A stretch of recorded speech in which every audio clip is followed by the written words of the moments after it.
Transfer of right, second B point है, any transfer पहले of वाला राइट। ही जो हाँ। Transfer of the title of goods है तब सप्लाई मानेंगे। अब वो यहाँ पे कह रहा है कि ये it is a clear case of transfer goods. Paragraph ये जो कह रहा है plane vanilla transfer of title in goods की बात कर रहा है, चाहे वो सेल हो चाहे अदरवाइज हो।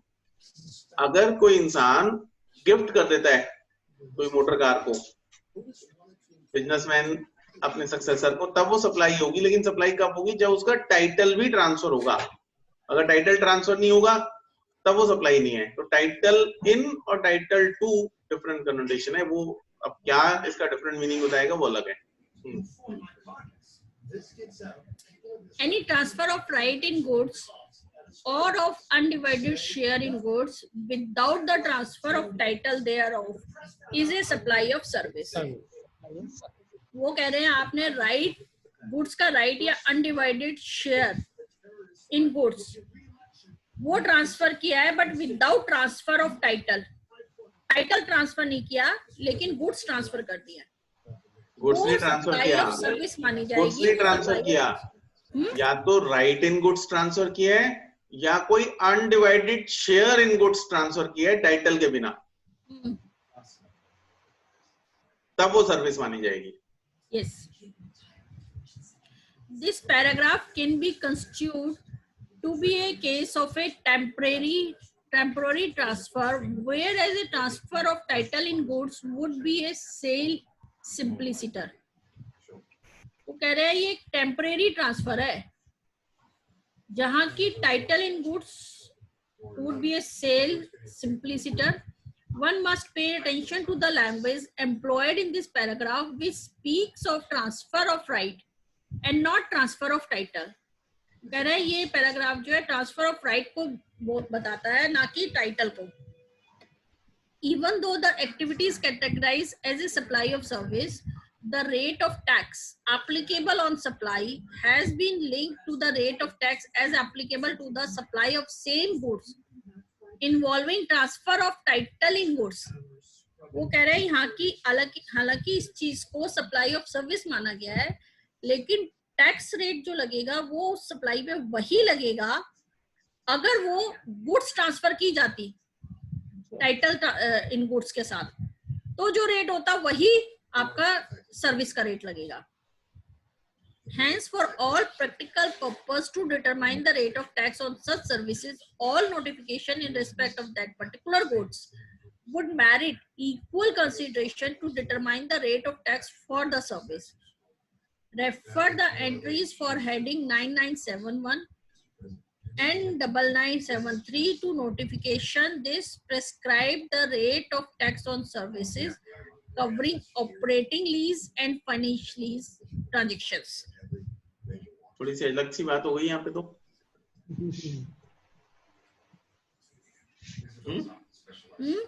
यहाँ तो थोड़ा सा अलग हो गया। यहाँ पे वो कह रहा है कि जब हम राइट्स ट्रांसफर कर रहे हैं और टाइटल ट्रांसफर नहीं कर रहे, तो इसको सर्विस मानना है एक तो, और जबकि ये सर्विस माना है तब भी रेट जो अप्लाई करेंगे वो सप्लाई ऑफ गुड्स के जो रेट एप्लीकेबल थे वो करेंगे, सर्विस वाले नहीं करेंगे। और प्रैक्टिकल पर्पसेस के लिए डिटरमाइन करने के लिए जो इस सर्विस को जो टैक्स लगेगा रेट, वो गुड्स वाला मानना है उन सर्विसेज पे। और ये स्पेसिफिक कोड दिया है HSN कोड 9971 और 9973, जिस पर जो operating lease and financial lease transaction पर,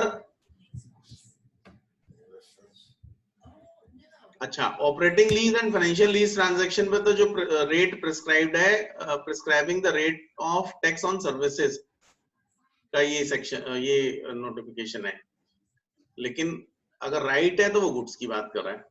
थोड़ा सा अभी पता नहीं क्या है, नीचे वाला सेंटेंस है क्या और कंफ्यूज कर दिया। इलस्ट्रेशन पढ़ते हैं। ठीक है। Illustration notification 37/2017 central tax rate dated 13 October 2017 was issued to reduce the rate of tax on motor vehicle to 65% of tax rate as applicable with certain conditions. considering the rate of tax for leasing of such motor vehicle to be the same as that of the rate of tax as applicable to motor vehicle, even the rate of tax on leasing services stands reduced if the conditions specified in the notifications are met. वो कह रहे हैं कि suppose करो suppose notification 37 से tax rate of tax on motor vehicle जो है वो एप्लीकेबल रेट से 65% कर दिया गया था, 35% कम हो गया था, मतलब अगर 28% था तो वो 18% कर दिया गया था। सो क्या हुआ, किसका फोन है? अभी आधे घंटे में बात करते हैं, ठीक है। तो वो ये कहते हैं कि जैसे कि रेट ऑफ टैक्स जो है मोटर व्हीकल का वो ही सेम मोटर व्हीकल की लीज पे लग रहा था, तो अब क्योंकि मोटर व्हीकल पे रेट ऑफ टैक्स कम हो गया है तो उसकी लीज पे भी रेट ऑफ टैक्स कम हो जाएगा। Rate of tax on leasing services stands reduced, वो भी रिड्यूस हो जाएगा if the condition specified in the notification are met. Notification को जो फॉलो करेगा वो 65% है, ये पढ़ना पड़ेगा। हाँ, इस नोटिफिकेशन में जो जो कंडीशन दी होंगी उसके हिसाब से मोटर व्हीकल का वो कम हुआ होगा। मैं निकालूं ये notification 37/2017।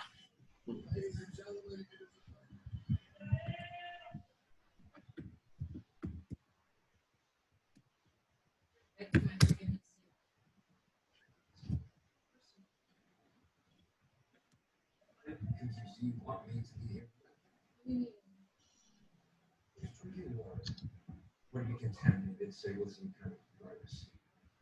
What additional resources would you have available? You know, extras. Life draws. Yeah, they filter out bacteria, parasites, some बेटा आज कम viruses. कर दो। Use them in the Congo during the Ebola. And you can get these quickly. We could get about 10,000.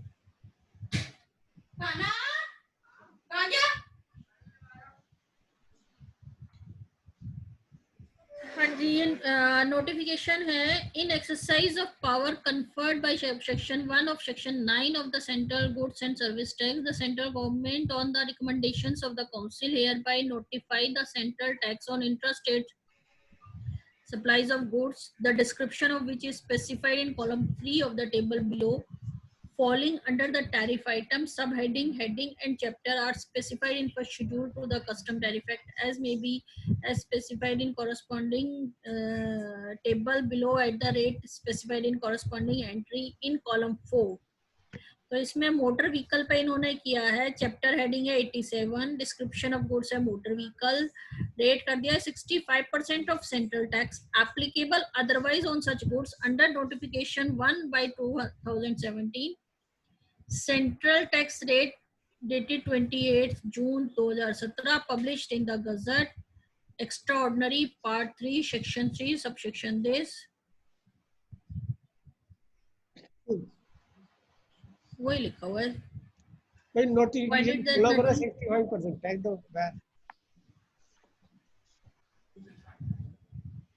चलो पढ़ते हैं आगे। Condition है इसमें, वो कंडीशन देनी पूरा नोटिफिकेशन पढ़ेंगे। The rules for the interpretation of the first schedule to Custom Tariff Act 1975, including the section and chapter notes and general explanatory note, first schedules shall, so far as may be applicable to interpretation of the notification. Condition इसमें दी हुई है, the motor vehicle was purchased by lessor prior to 1st of July 2017 and supplied on lease before 1st July 2017. इतने दिन के लिए। अच्छा, ये था बेसिकली कंडीशन थी कि आपने अगर 1 जुलाई 2017 से पहले वो परचेज की थी मोटर व्हीकल और 1 जुलाई 2017 से पहले ही आपने लीज पे दे दी थी।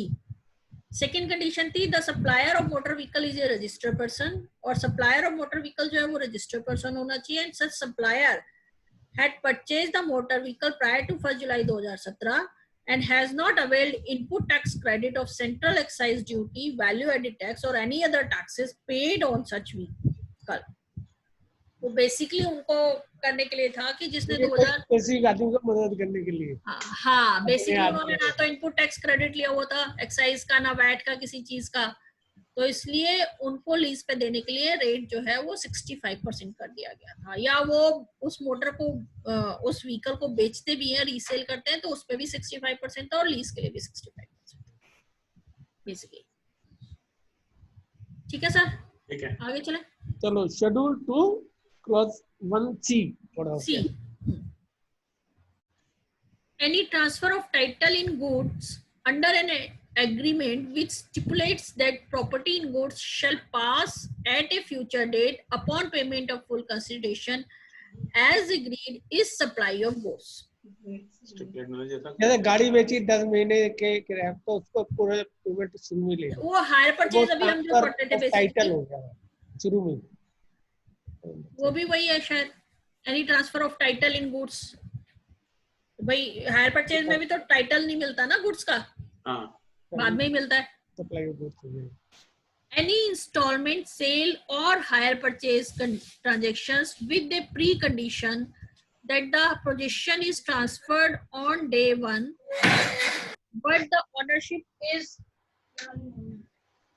subject to payment of full consideration, oblique all installments would get categorized as a supply of goods at the time of transfer of possession.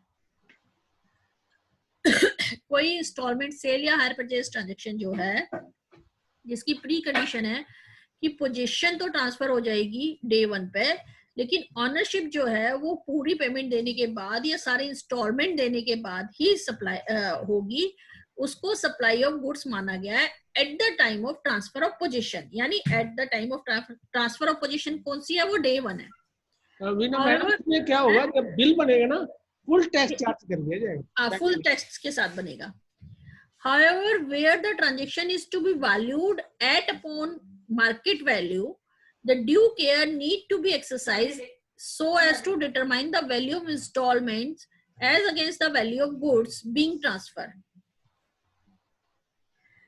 लेकिन अगर ट्रांजेक्शन की वैल्यू जो है वो ओपन मार्केट वैल्यू से बाद में पता चला, अगर नहीं है वो कह रहे हैं हाउएवर जहां जो ट्रांजैक्शन की जो वैल्यू है वो ओपन मार्केट वैल्यू पे ट्रांजैक्शन होगी, लेकिन ध्यान देने वाली बात यह है कि वैल्यू ऑफ इंस्टॉलमेंट्स जो है उसको भी एक्सरसाइज करना, उसको भी ध्यान देना है against the value of goods being transferred. 1 lakh रुपए का जनरेटर था, इंस्टॉलमेंट पर वो 1,20,000 का पड़ रहा था, तो आपकी ट्रांजैक्शन तो ओपन मार्केट वैल्यू पे हुई, लेकिन जब ये हायर परचेज पे जाएगी तो टोटल इंस्टॉलमेंट्स जो है टोटल वैल्यू ऑफ गुड्स की जगह including the value to determine the value of instalment, value of instalment को डिसाइड करने के लिए जो उसको ध्यान देना है कि भाई वैल्यू ऑफ इंस्टॉलमेंट कितनी आएगी,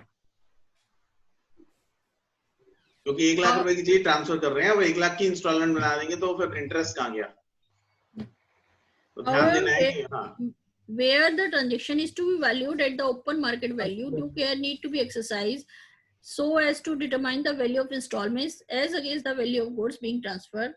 One may also note that transactions of movable but could get covered under boot, bolt, boat, etc.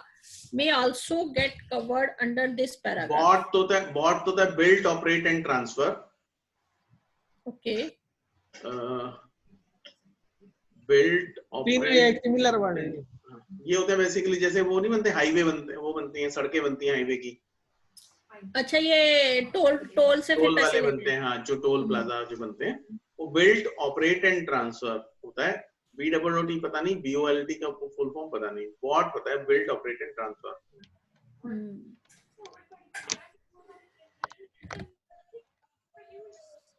An important point which requires due consideration is the interest component in the hire purchase agreement. अब यहाँ पे जो important point है वो interest component है hire purchase agreement का. In this regard, it is worth to mention that while notification number 12/2017 CGST rules dated 26 June 2017 interest stated to be exempt. और जबकि ये कहा गया था नोटिफिकेशन नंबर दिस 12/2017 में कि इंटरेस्ट जो है वो एग्जेम्प्ट है. However, only interest component is exempt. Therefore, if the interest is separately mentioned, then GST is not payable. Very good. ठीक है. However, therefore, if the interest is separately mentioned, then GST is not payable. However, if the interest amount is not separable, bolt का है meaning civil engineering के case में build, operate, lease and transfer.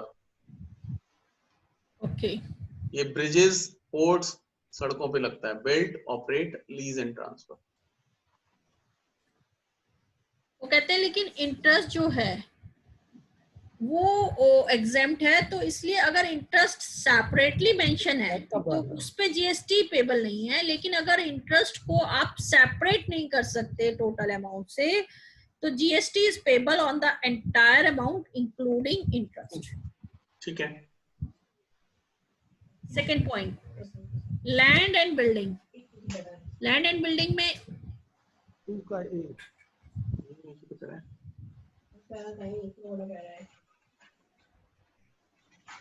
फिर उसका B part रह जाएगा 8 ये थे. मैडम कह रही है अनीता मैडम की लैंड एंड बिल्डिंग का क्योंकि 2 पेज का है वो कल कर लेंगे. 12:56 हो गए. ठीक है.